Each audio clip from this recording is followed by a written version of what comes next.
சொல்றல தமிழ்நாடு தான் உனக்கு உயிர், தமிழ்நாடு தான் உன் வீடுன்னு சொல்றல. டேய் கிறுக்கு பயல, நான் உன்னை கேட்கறேன், இந்த ஜனநாயகம் பாட்டை கொண்டு போய் எங்கடா மலேசியால வச்ச?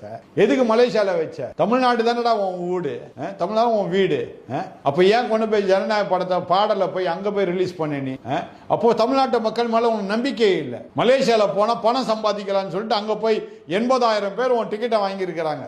குறைஞ்சபட்ச டிக்கெட்டை நம்ம ஊர் காசுக்கு 5,000 ரூபாய். அப்ப 80,000 ரூபாய் என்ன ஆச்சு?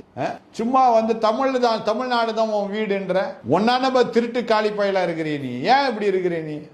எதுக்கு இந்த மாதிரிலாம் நீ இருக்கிற?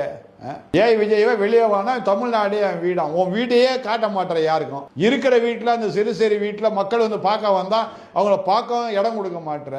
வீட்டை விட்டு வெளியே வர பாவம் எத்தனையோ ஜனங்கள் கையெடுத்து கும்பிட்டு கை காட்டுது, அதை கூட கண்டுக்காத மாதிரி நீ போற. அவ்வளோ பெரிய ஆளாயிட்டே நீ. இப்பவே நீ சினிமா நடிகனா இருக்கும் போதே இப்படி இருக்கிறன்னா நீ வந்து முதலமைச்சர் ஆனா என்ன பண்ண